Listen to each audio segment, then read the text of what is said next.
I never ever shared a room in all of college. Like I always had a single. I remember that. That was iconic of you. Iconic of me. And I love that. I love that I never had to hold someone's hand through the night across the way with 2 beds or whatever. But you missed out on some formative things. Ever try relieving some tension when other people are in the room?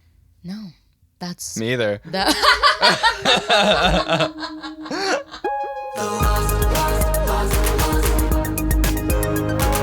I'm Haley Griswold. And I'm Jake Deaton. And this is The Lost Lore. You never told me that.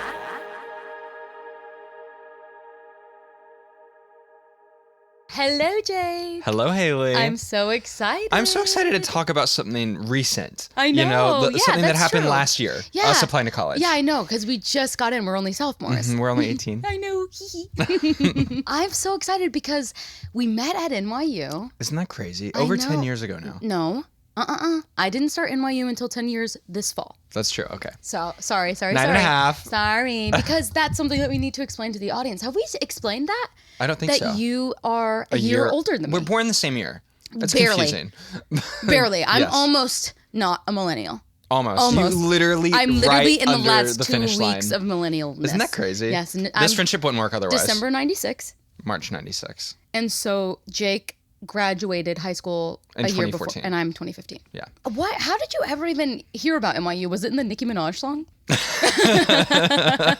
that come out while we were there? Was it? Give me brain like NYU? But no, so I remember the first time I went to New York, I think I was 8 or 9. My grandpa was a huge baseball fan. He wanted to go see a game of baseball in the original Yankee Stadium before it closed. They're in like a new stadium now where we graduated. And I remember we went down into like the village area and I saw the banners for the school and I was like, there's a school here?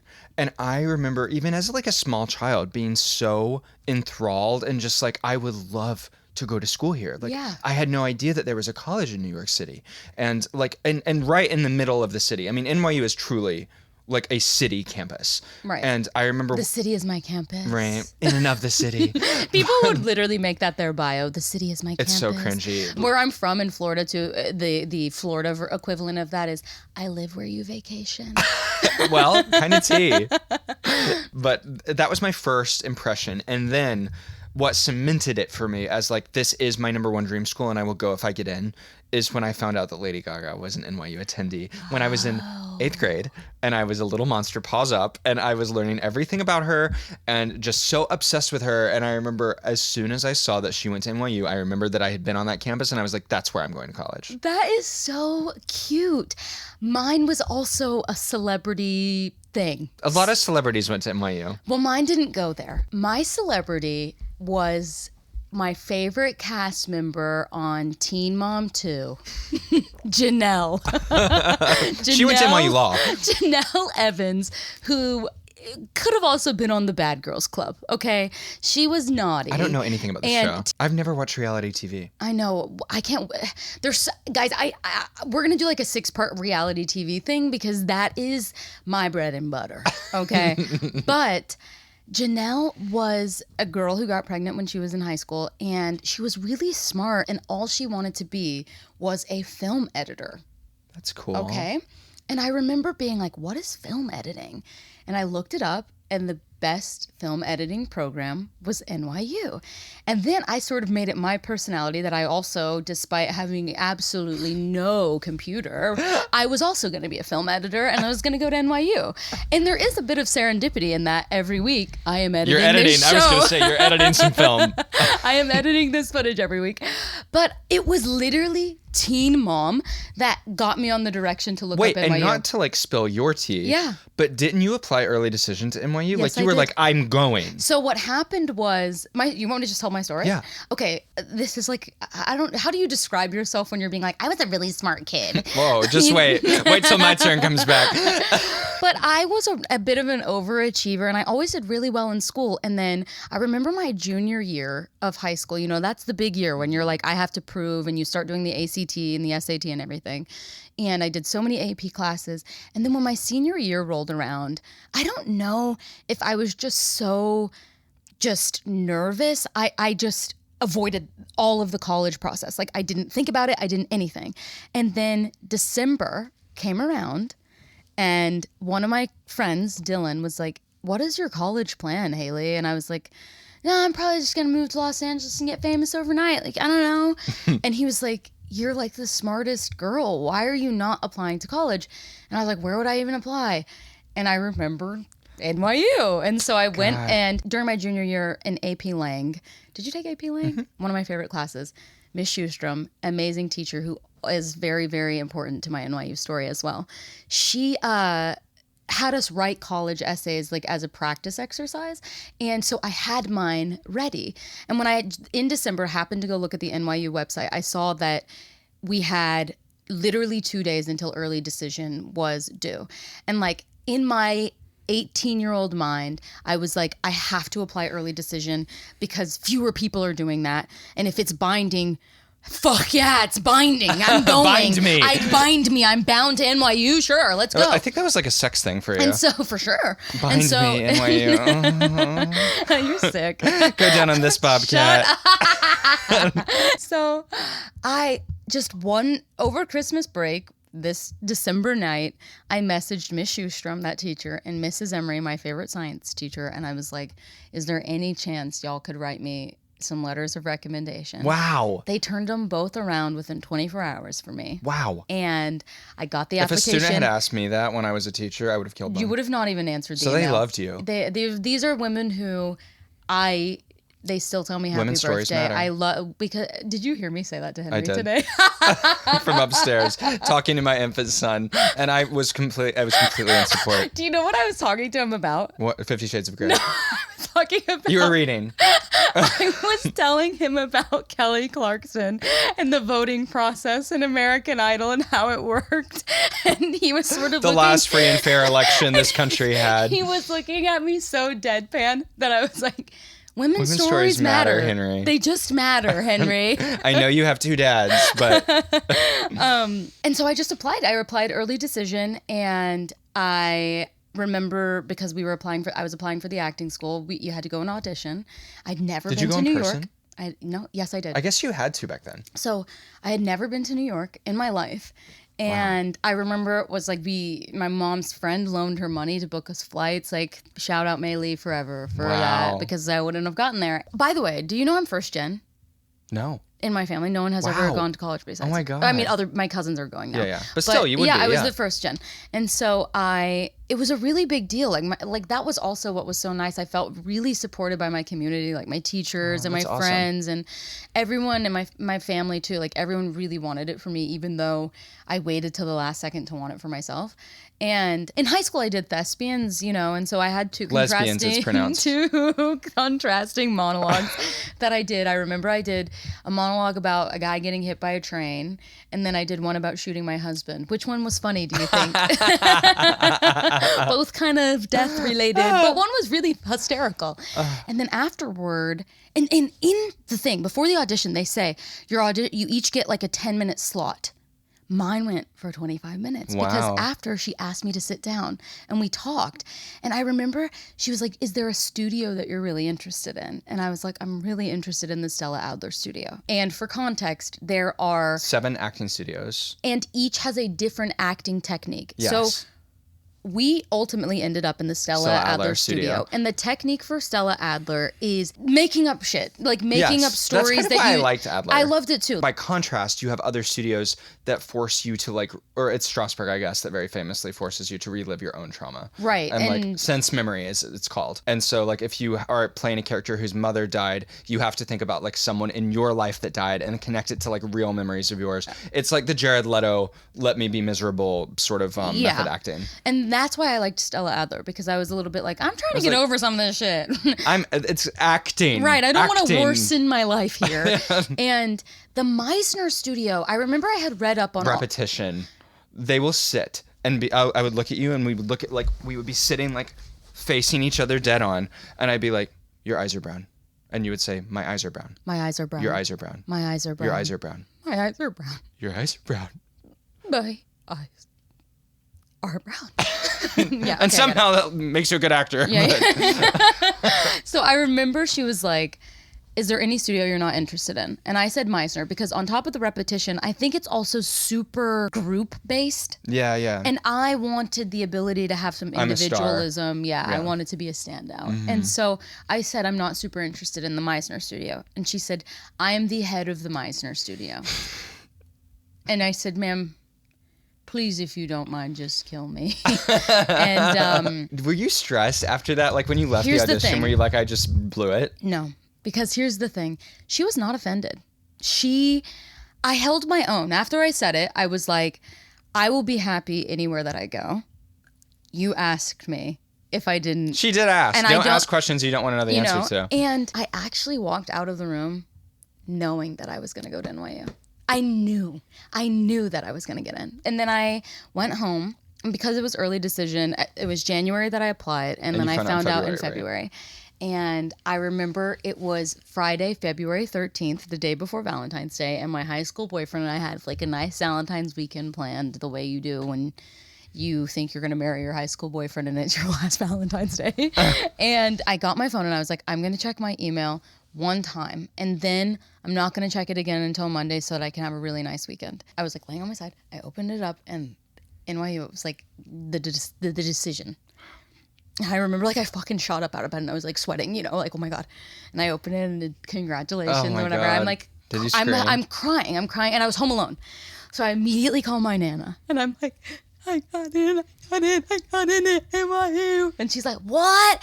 I can't understand you. What? I'm like, Nana, I got in. I'm going to go to NYU. What? I don't know what you're saying. I was so mad. I was literally like, I'm going to NYU. And then Jay started crying. And it was just such a, I just was so happy. It was such a happy moment. Listen. We've bragged about our time. We've bragged about our scholarships, but the shit was still expensive. We really want to frame Haley's diploma. We really want to frame my diploma, and we really want me to pay off my loans. So if you don't mind, if you love the podcast, please support us by subscribing to our Patreon. The benefits there are full video episodes every week, some bonus content, clips that we cut because Spotify will kill us if we keep them on. And if you can't support by joining for $3, we would appreciate if you please go rate the podcast on Spotify, on Apple Podcasts, wherever you're accessing this. It really goes a long way. Maybe exercise your creative brain like Haley reading her college essays on this episode's Patreon bonus content. And you can go ahead and leave us a review. Follow us on all social media, especially if you're listening on Spotify. Follow us there. And if you love listening on Spotify, give us a comment there. Yeah. We'd love to chat with you. Like I said, NYU was my number one, just dream school. But I never thought, a couple of things. I never thought I would get in. I also was not going to go for acting because I did acting in musical theater all throughout high school. It was like my passion. You're like the I loved leads it. in all of your plays. I loved it, but I was like, I listened to my parents. They were like, this isn't a good long-term prospect. Like, you should do something more serious. And so Which is funny because your mom is like the most supportive person of literally you in she your hounds creatives. me I know. about not using the acting degree. I know. And she believes, my mom believes that I could play Alphaba on Broadway. I know. She's like, you've got the range. I know. So I had decided that I wasn't going to do that. I was going to do something else. And I was like such kind of a layabout in high school.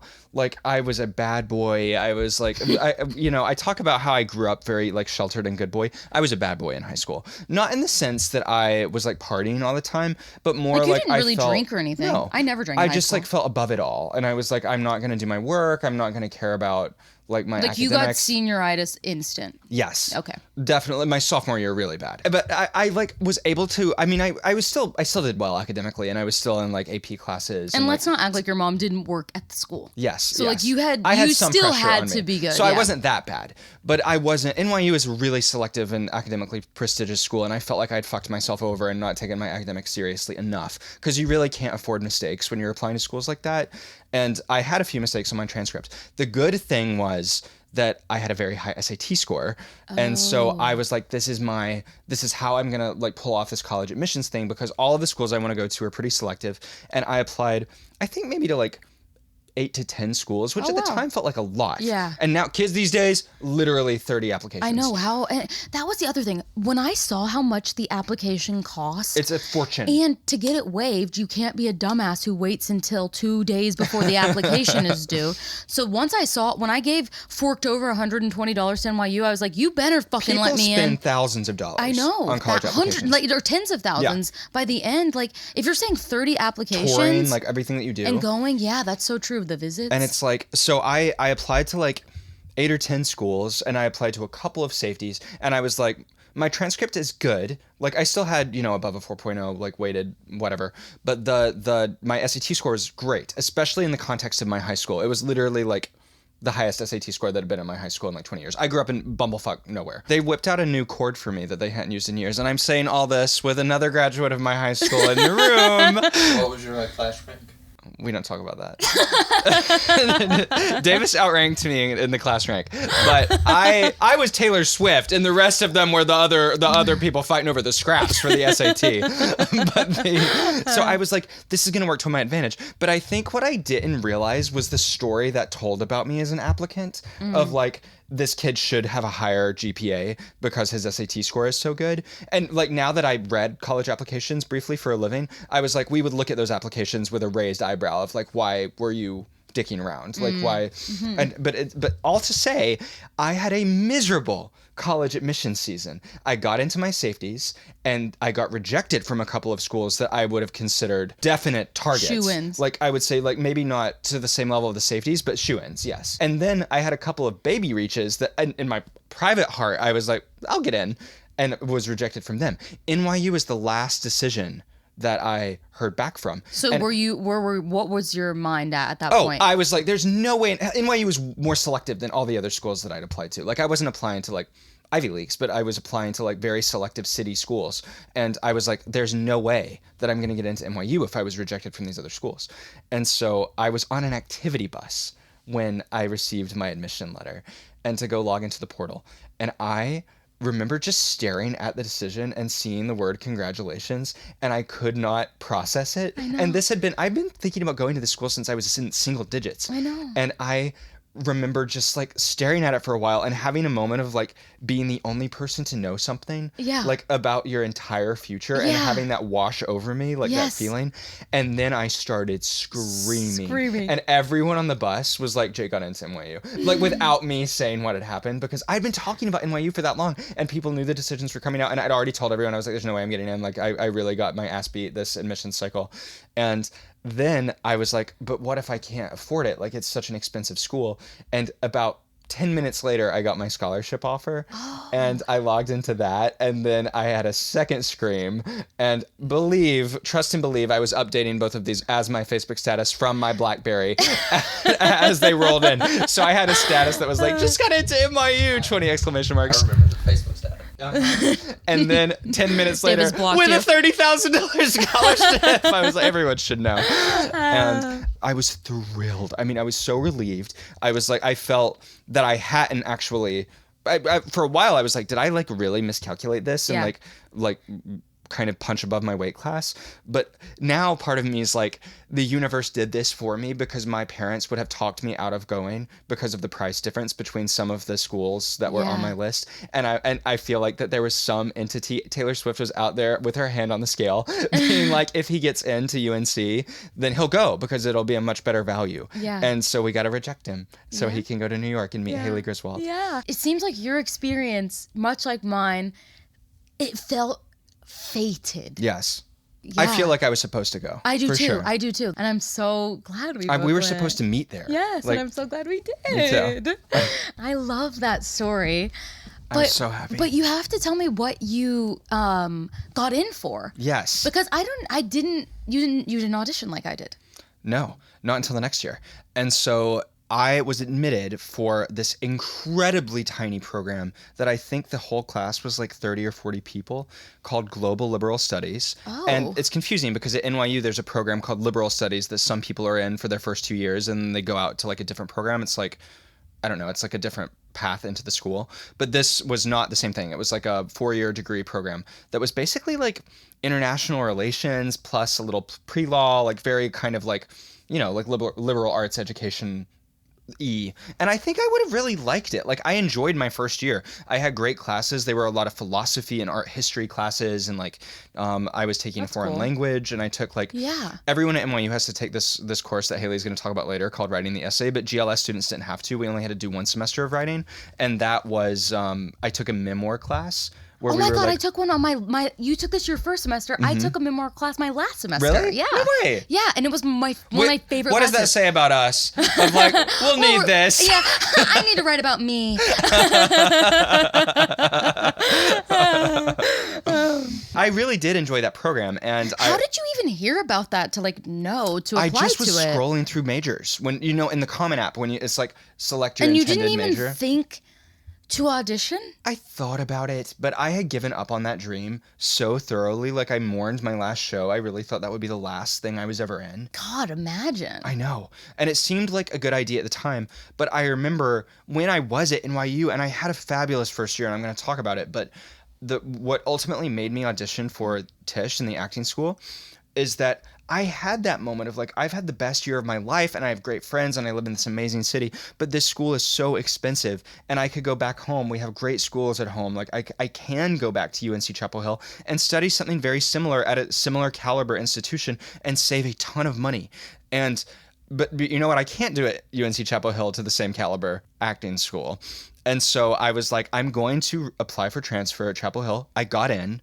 And I was actually going to drop Davis a line and ask if he wanted to live together if I had ended up deciding to go. Wow. But the universe knew I was headed your way. I know. I was like, so if I'm going to change into something else, I may as well just see. I'm here. Like, I won't have to travel to do the audition. And, I miss this part of my life. And I did a show my freshman year, like a club show. Yeah. And so I was like, I'll just see.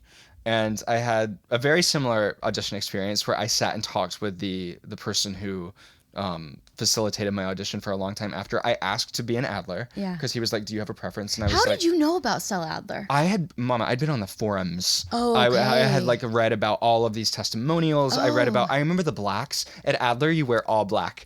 When we do our Adler episode, we got to wear all black. We have to do all black, yeah. I had a friend from my high school 2 years older than me who went to Stella Adler. No way. So that's how I knew I wanted to go to Stella Adler. Through NYU or just the studio? She went to NYU. Oh, cool. And was placed in Stella Adler. And so that's why I said it, just because she was happy there. And so I was like, I'll probably be happy there.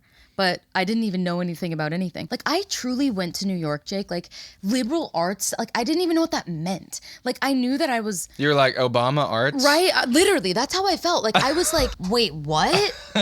Is this politics and art? Like, I'm kind of bored. Because you had traveled to New York before moving there. Like, I truly was a fish out of water. Like, I had never, ever experienced New York until I was living there alone. Did you love it immediately? No, it was a slow burn for me. It's like, I think I just went from no freedom to so much freedom in such a wild way. I relate to that. You know what I mean? And I lived alone. I had a single in the very first dorm building of NYU. How did you pull that off? I don't know. But I had a single, and I shared a bathroom with the RA.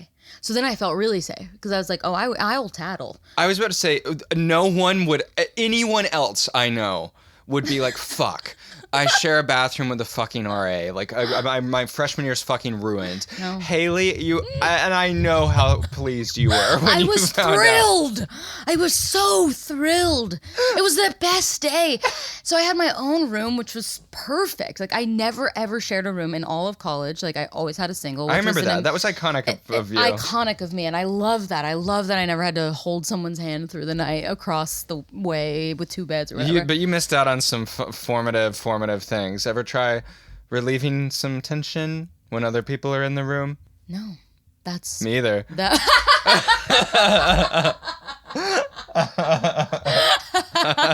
But, yeah, so, like, it was such a just wild experience of, like, it was culture shock is honestly the best way to put it. And I remember my first week of classes, I remember walking home and a man on a busy street, I was on 8th 8th Street, like University Place. 8th Street, NYU. 8th Street, NYU. Yeah. Stand clear of the closing doors, please. I was walking and I had my wired headphones in, and I just remember a man reached out and he just grabbed my tit.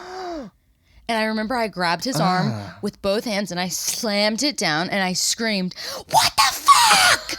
Good for and you. all these people were just looking at me, and I remember being like, no one's gonna help me? And that was like a huge thing. Were you almost like, I want to leave?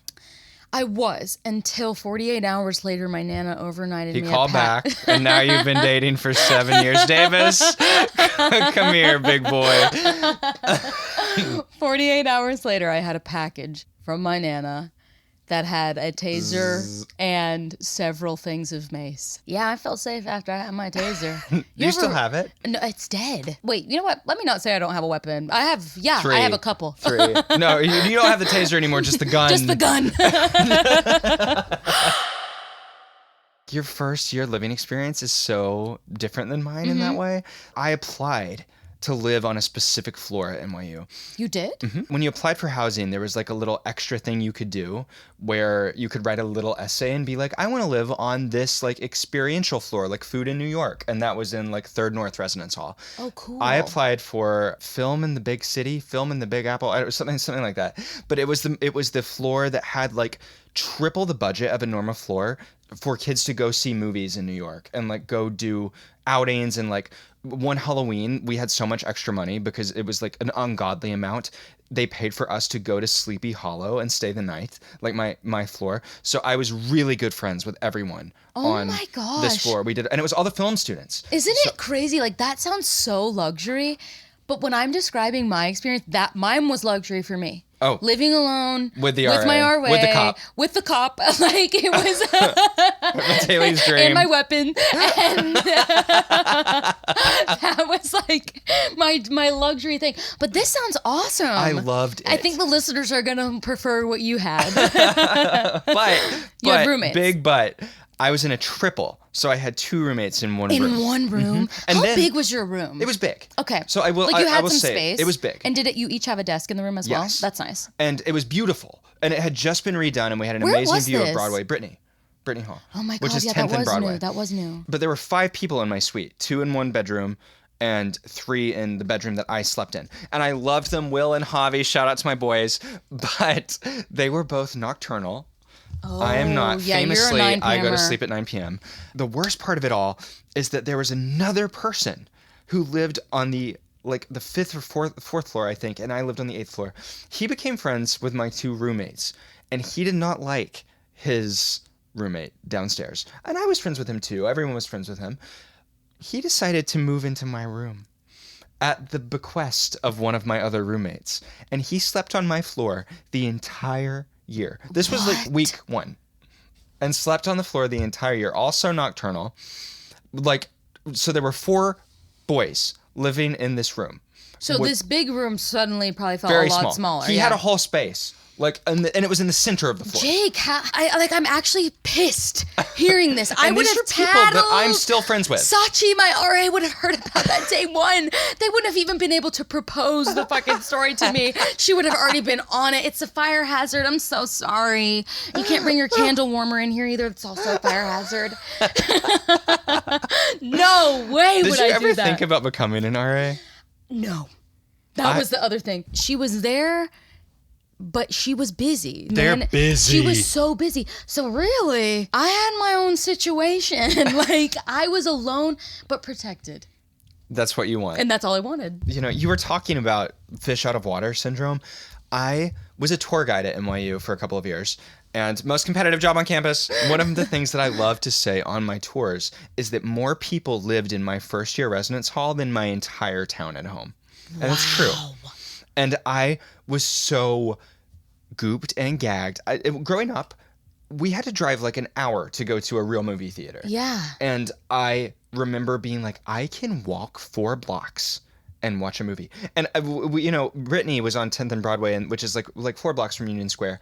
And I remember Union Square, to the people who had grown up in a city, that was like, it may as well have been Texas. Right. Like they're like, that's so far away, it's unreachable from Washington Square. To me, I was like, anywhere that I can be on foot Same. in less than 20 minutes, Same. may as well be the house next door. Okay, so we were the exact same in that way. We are both sort of directionally challenged. Sorta. Right. We go on walks together in your neighborhood and get lost. We go on walks together in my neighborhood and Davis has to pick us up. We bad. suck at directions. So it did take some adjusting for me. Luckily, I made friends with Maddie Regent. Shout out Maddie Regent, who made our podcast theme song, one of our besties. She will probably be one of our first guests, I hope. But she was our friend Maddie is 5'9", I'm 5'0". Actually, no, we measured last week. You're I'm 5'0" and a half inch. So get into it, yeah. Does wonders for one's BMI, I hear. Don't repeat things I say in the group chat. So she walked me home every day to my dorm because I would get lost walking from 3rd North, which it's far, but it's like 10 minutes. Yeah. But New York, 10 minutes any direction, you could be in a whole never new find place. yourself home. Yeah. I remember my first party experience in college, which, like we said, I wasn't like a big partier. Me either. In high school, but my best friend in college, Emma, got invited to a party, and she asked if I wanted to go with her, and we went, and it was in an upperclassman dorm, and I remember everyone in our hallway, which was so close and incestuous because we were all in that film floor together, and we spent all our time together. Like, we're jealous that we were going to an upperclassman party, and like that was like right at the beginning, and that's when Emma and I decided to be best friends, because like at that point it was I like, love that we've decided, hey, let's decide we're gonna be best we're friends. gonna be best friends. And That's so cute. it literally was like the beginning of the friend group. There were like a dozen of us, and we were literally like, but we're the inner circle. Yeah, we stay. The two of us. Yeah. This lasts. Yeah, and it did, and it does. And I remember she invited me to come with her, and the party was bumping. It was like my first time really drinking, and I was like, this is for me. I have to ask you a question. Can you remember the music? 1989, baby. Oh. For me, my freshman year in New York, 1989 came out. Yeah. And God, talk about formative moments. When you were talking about wearing wired headphones, I have just this image of me going through the West Village at night listening to New Romantics in wired headphones and being like, I'm the new romantic. I was so pleased. Yeah. But anyway, I remember when we were at this party, I felt like hot shit. We were like, everybody liked us. We were like the little freshmen at the party, and the RAs knocked on the door, probably told off by the Haley Griswold of the floor that there was a party going on. And they took everyone's ID to give us like a write-up. And I remember I literally was like, I'm going to vomit. I'm probably going to lose my scholarship. They're going to call my mom, like just having the heart racing, like I'm underage drinking. This is literally illegal. And I remember when they came to get my ID, I like gave it to them and my hand was shaking. And then they went to Emma, and Emma was like, I don't go here. I jumped the turnstile downstairs. She is so without missing a beat. Without missing a beat. And I remember looking at her like, creak, like a head turning. They've just taken my ID. Imagining that she had on like a NYU class of 2018 shirt as she says this too. She is a fucking clever. Smart. I was like, you couldn't have whispered that when we started knocking on the door. Remember what we decided right before at the party? That we crashed the party from Columbia. And I was so mad at her. But I did get a write-up, and I had to go meet with the faculty member who lived in my building, and I was so mortified. I was like, I'll never drink again. I'm so sorry. Yeah. Did you keep that next promise? Weekend? Same place. But I knew what to do next time. Do you want to guess how many parties I went to freshman year? Freshman year. You went to a party, you liar. You went to a party at my dorm that I hosted. Okay, that was a get together is what I would call that. That was our studio, people, and I didn't drink. Was there alcohol? I did not drink. I did not drink until my 21st birthday. It's true. It's the truth. I actually don't remember you drinking at that party. I didn't. People were, though. I know, maybe. I don't know. I don't remember. I left at 7:30. It started at 7. Do you think I come across as like a cop? Like I'm kind of I think I've gotten looser as I've gotten older, right? Yeah. But I was like a super rule follower compared to you. But I don't think you were doing. You weren't doing anything like abnormally not like college age, right? No, but I definitely love to be naughty, as you know. Sort of one of my favorite signature qualities. But like almost like little boy naughty, but I'll give you an example. So I remember one of the first things that I realized when I got to college is that people weren't religious like that, like what I was used to. Yeah. And I found that very shocking, like just to have people who openly were like, I don't believe in God, like most people. And I was like, this is crazy. Like it felt so different than my background. But you still found religious people at college. And one of those people was a pretty good friend of mine who was in my original major, and we had a lot of classes together. And I remember she was very, very religious, like super, super serious about it. Would not touch boys, like was like, I'm waiting like to have my first kiss with a boy on my wedding day. I knew girls like that growing up. Like, you know, a lot of my friends were like that growing up, to be honest. Probably, yeah. Especially the girls you dated in high school. You were like, let me get the ones who don't want to kiss. Exactly. Like respectful. I was just a gentleman, you know. Yeah. But I remember that she and I were good friends, and everyone has a little naughtiness in them because she loved to talk to me about sex, drugs, and rock and roll. And I think it's because she clocked me as gay. I was still in the closet at this point, mind you. And I remember one day she was asking me all kinds of questions about porn and just like wanted to know everything about it. And I was like, girl, why don't we look at some? And she was like, like, no way, we can't do that. Should we? Like, you know, just like clearly excited by this, but trying not to seem excited by this. And she was like, you know, fascinated by it. She was like, pull it up on your computer, but turn it away from me. And so I was like, you know, watching it. She said she'd listen to it like a podcast. Right. And so it was like, it wasn't like I was forcing her to participate in something that she didn't have any curiosity in. But I remember when the rubber met the road, I was like, you need to look at this. I mean, this is important for your development as a human being. And she was like, I don't know. I just don't feel like I can do it. I went and I found a porn that started with a full ceremony of marriage. Vows were said. Rings were exchanged. I now declare you husband and wife. You may fuck the bride. And so she was only watching a union of love that had been honored by the Lord. And I thought, I was like, we're in church. Friend. You're a this good is friend. Church. Up here in the big city. She was like, how do I get that onto my school computer? You are so bad. I love to be a little naughty. I know you do. I loved going to NYU. Me too. And this could be like a 20-parter. A lot of people that we went to college with, I'll ask them, you know, do you miss college? Would you ever go back if you could do it all over again? And everyone's answer is no. I would.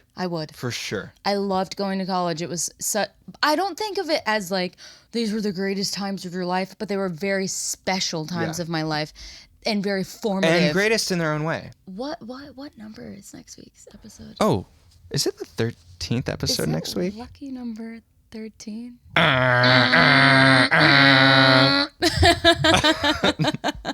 We love you. Thank you so much for listening.